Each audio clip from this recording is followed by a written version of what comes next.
Thank you, sir. Thank you for that kind words of introduction. Life has not been the same since you have introduced us to ECNG, the meetings in the comfort of the home and having discussions. So today, I thank each and every one of you for joining.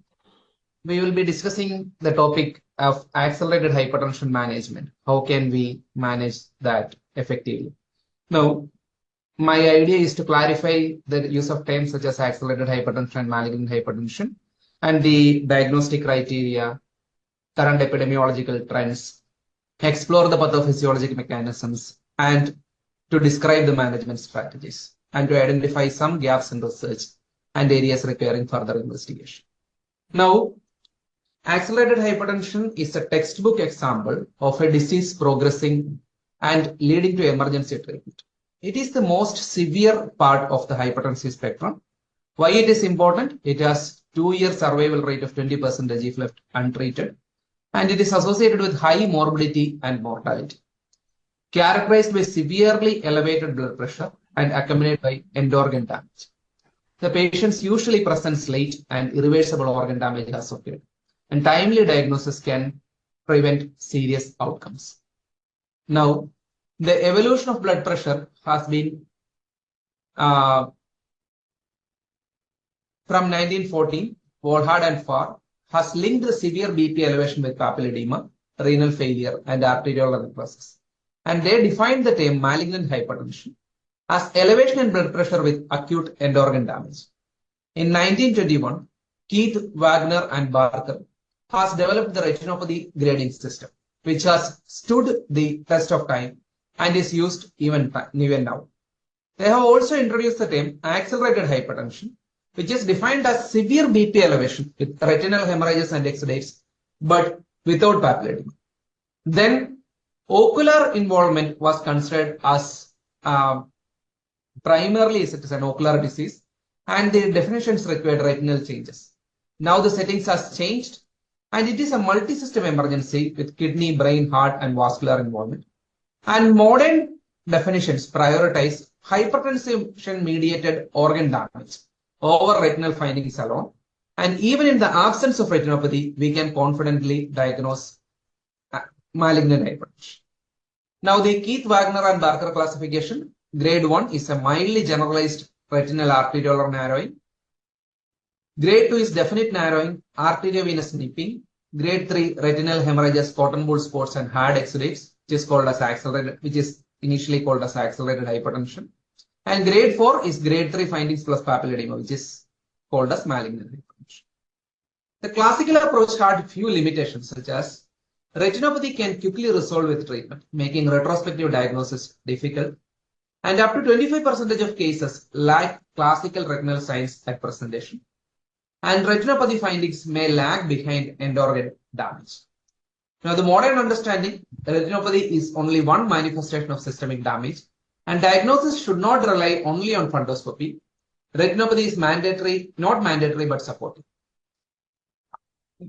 Recent guidelines propose defining accelerated or malignant hypertension with severe hypertension with acute multi-organ damage, involving at least three target organs of kidney, AKI, proteinuria, and hematuria, brain, posterior reversible encephalopathy syndrome, stroke and hypertensive encephalopathy, heart, LVH, heart failure and elevated biomarkers, hematological thrombotic microangiopathy. Multi-organ dysfunction, it reflects a systemic microvascular injury, and it highlights the need for urgent multi-organ assessment and intervention. We have to remember one thing, epistaxis, proteinuria alone, chronic renal failure, and headache doesn't qualify for end organ damage. Now, accelerated hypertension and malignant hypertension, the differentiation was based on papilledema. However, the modern understanding is both terms are the same clinical syndrome, and the preferred term will be hypertensive emergency with multi-organ dysfunction. This clinical scenario has some non-specific symptoms. Retinopathy can quickly resolve with treatment. Presentation can overlap with other TMA syndromes. Diabetic retinopathy can mimic hypertensive changes. Initial symptoms may be subtle or misinterpreted. All those things may lead to underdiagnosis and less treatment of individuals. Now, typically, what all things constitute, what are the clinical manifestations? Severely elevated blood pressure. It's a question, how high is very high? Because nowadays we consider a systolic BP more than 220 or diastolic BP more than 120 to 140 as severely elevated blood pressure. Is that always the scenario? I have read in some books that when Roosevelt died, his blood pressure was somewhere over 350/195. It was recorded prior to his speech, and he has suffered and bleeding during the speech. Nowadays, blood pressure targets are much lesser, and a mean arterial pressure more than 130 will be indicating a severely elevated blood pressure. Ocular symptoms, some visual disturbances, fundoscopic signs of hemorrhages, exudates, and papilledema, and retinal or choroidal detachments. Neurological symptoms such as headache, confusion, and agitation, dyspnea and orthopnea, acute heart failure, gastrointestinal symptoms such as nausea and vomiting in some cases. All constitute the clinical features. Around 50% of individuals present with no prior hypertension diagnosis. Progressive worsening of non-hypertension can also occur due to poor control or medication non-adherence. The organ-specific symptoms can also include renal, which can lead to AKI, oliguria, hematuria, or proteinuria. Now, what is the pathophysiology? It is a vicious cycle. First, there is an elevation in blood pressure, either due to secondary hypertension, untreated primary hypertension, lifestyle factors, and few genetic factors. Increased blood pressure lead on to vascular endothelial injury, leading to increased vascular permeability and activation of NF-kappa B. This leads to ischemia, and ischemia leads to RAS activation. RAS activation again leads to vascular constriction, and this will again increase the blood pressure. This acts as a vicious cycle, which will lead on to thrombotic microangiopathy, significant systemic inflammation, which will lead to malignant hypertension, and multi-organ damage and complications. Now, the histological hallmarks of this illness are fibrinoid necrosis, mucoid intimal thickening, and onion skin atherosclerosis. Now, what are the triggers? There are few secondary hypertension, which the causes we all know in very detail. Therapy-related triggers such as sudden withdrawal of antihypertensive drugs such as beta blockers or centrally acting agents, or non-adherence to prescribed BP medications. Some drugs, especially cyclosporin and tacrolimus, and VEGF inhibitors, illicit substances such as cocaine and amphetamine, immunosuppressants such as sirolimus and steroids can all lead to drug-induced malignant hypertension. Additional factors, pregnancy-related condition, genetic predisposition, and rapid weight gain. Now, complication, the malignant hypertension can involve almost all body organs. In brain, it can lead on to PRES. In eye, it can lead on to retinopathy, TMA in bloods, kidney biopsy showing significant glomerular damage, acute pulmonary edema, heart failure, all can cause because of malignant hypertension. Now, the typical fundoscopic findings will be flame-shaped hemorrhages, cotton wool spots, and hard exudates.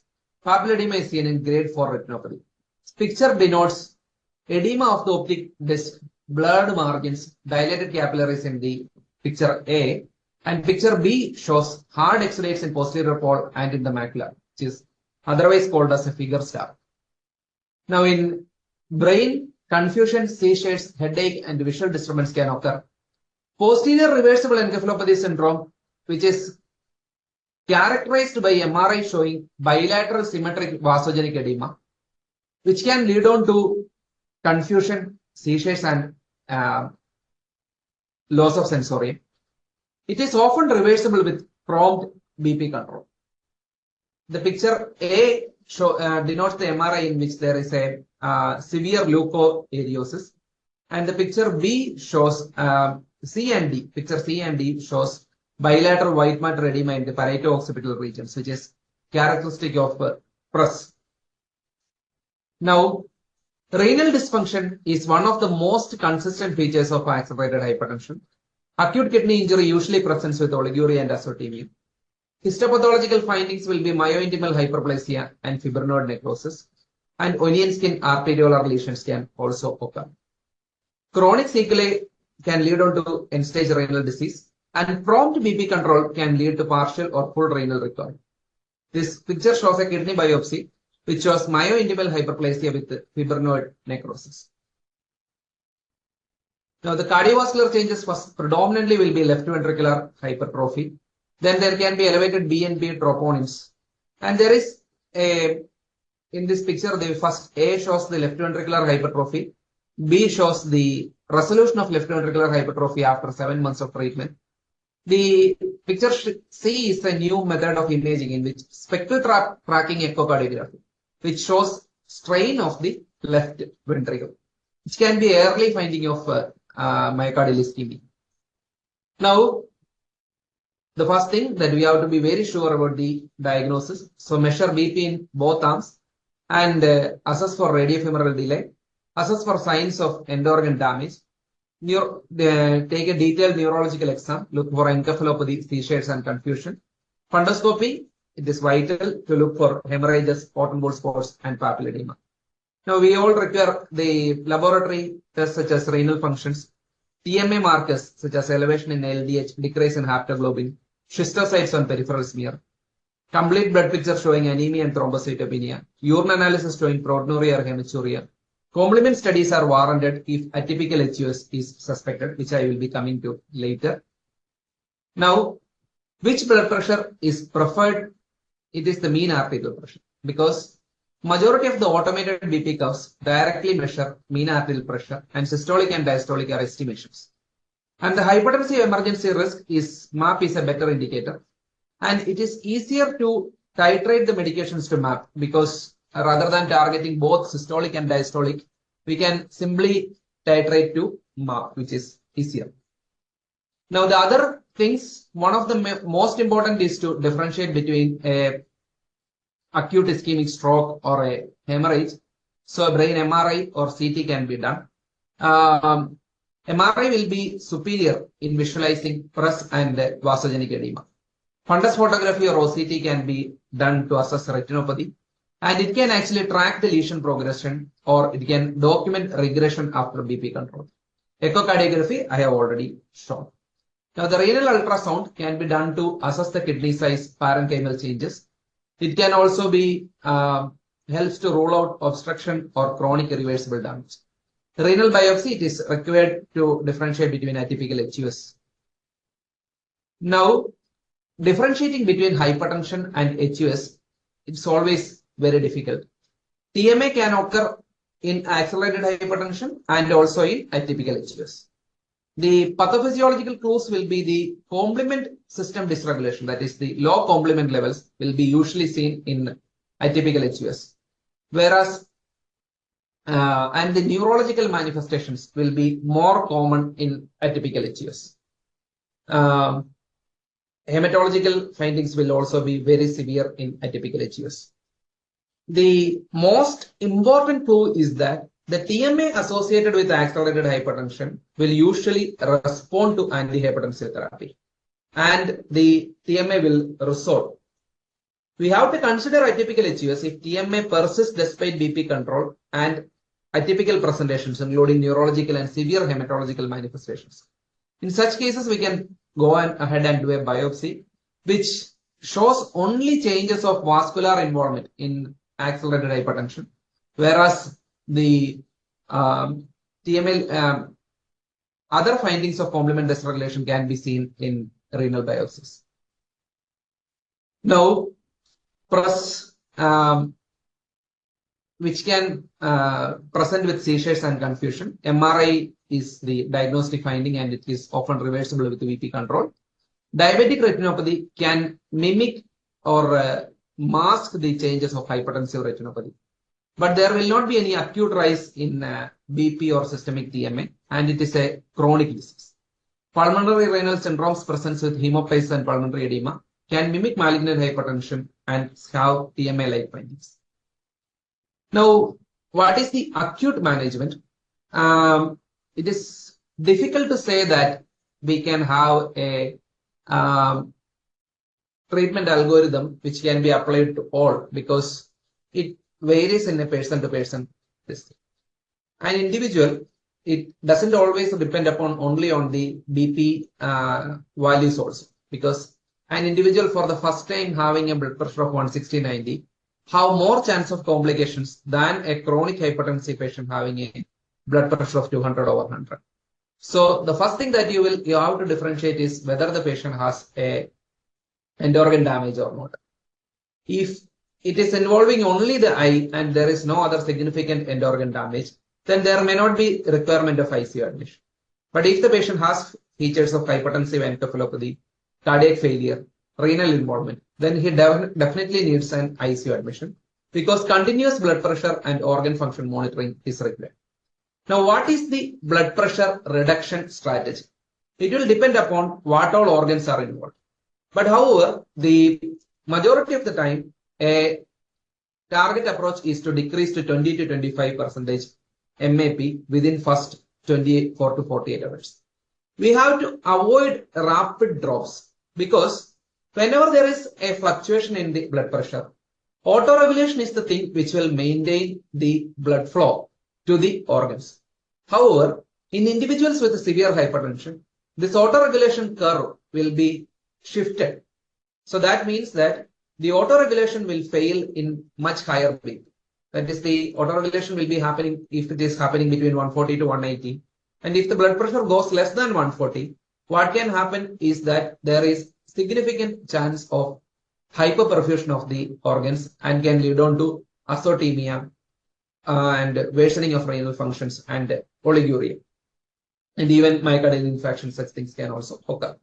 So the blood pressure reduction should be gradual. And second is that some of these individuals will have coexisting hypotension. So what can happen? Coexisting hypovolemia. So what can happen is that when we remove the vasoconstriction by using vasodilatory agents, there can be sudden fall in blood pressure. This can be managed by coexistent fluid administration and assessment of fluid status. And we have to find out which are the preferred antihypertensives, which I will come into the next slides. And later, once the patient becomes stable, we have to transition to oral therapy. Now, IV antihypertensives are divided into three types. One is truly titratable, which is a very fast-acting one, and it can be given as an infusion. Duration of action is less than 30 minutes. The examples include clofazimine, nitroglycerin, esmolol, and nitroprusside. Quasi-titratable, which is a slower acting, which is again given as an infusion, but the duration of action is 1 to 2 hours. So there is a chance that it can accumulate and lead on to hypotension later. Examples include nicardipine and diltiazem. Now, some agents will have a duration of action 1 to 2 hours, and administration should be given preferably as an intermittent bolus. Examples include labetalol and hydralazine. Now, in individuals, majority of the time, the most commonly used agent is labetalol, 20 milligram IV over 2 minutes, then repeat every 10 minutes. If you want to give an infusion, initial dosage is 1 to 2 milligram per minute, maximum dose is 300 milligram. It has to be avoided in individuals with asthma, heart block, and bradycardia. Nitroglycerin start at 5 microgram per minute, increase every 5 to 10 minutes. It is a good agent in individuals with acute LVF, pulmonary edema, and ACS. But it can cause headache and reflex tachycardia, and tolerance is also there. Nicardipine, 5 milligram per hour infusion, increased by 2.5 milligram per hour every 5 to 15 minutes. Stroke, it is an ideal agent, and it is. Other agents are esmolol, hydralazine, enalapril, and phentolamine. Now, it is the latest position statement from British and Irish Hypertension Society. In individual with acute life-threatening end organ damage or retinopathy, eye changes only, then can be treated with oral therapy with CCBs or beta blocker. Ensure frequent monitoring on ambulatory care, and some patients may require inpatient admission and monitoring. If there are other organ system involvement, it is a hypertensive emergency, admit to ICU, consider IV therapy, and the pace and target of BP reduction will depend upon the benefit versus risks of rapid lower. Now, Speed of BP reduction. In uncomplicated malignant hypertension, BP to be lowered within days, which is, and the normal blood pressure of less than 140 to 90 should be achieved within 1.5 to 3 weeks. Patient with coexistent hypertensive emergency, it has to be based on the end organ damage, and a rapid reduction of blood pressure can be attempted, but within the baseline levels. Now, the individuals who has a sudden acute previous documented low blood pressure and sudden high blood pressures can be managed accordingly. The oral medications which can be used as CCBs or atenolol. Now, in the long term, BP control target, like try to aim for less than 130 to 80. We can use any of the agents depending upon the patient's control. And different system monitoring such as renal, cardiac, ocular, and neurological are needed. Now, there are some research gaps. There is no consistent definition, significant lack of epidemiological data due to underreporting, limited outcomes data, phenotypes which are poorly characterized subtypes, and the no RCTs, significant RCTs on BP targets, and the anti-inflammatory or anti-fibrotic agents has not been tried. Now, accelerated hypertension is a hypertensive emergency. Underdiagnosed, it is not rare and it is not going to vanish. Retinopathy may not always be present. Delayed diagnosis is common. There is no fixed BP threshold. Prognosis has improved, but long-term renal and cardiovascular remains risk high. Management requires ICU level care, careful BP reduction, and ongoing monitoring. Thank you, and I sincerely thank George Nayan sir for the opportunity.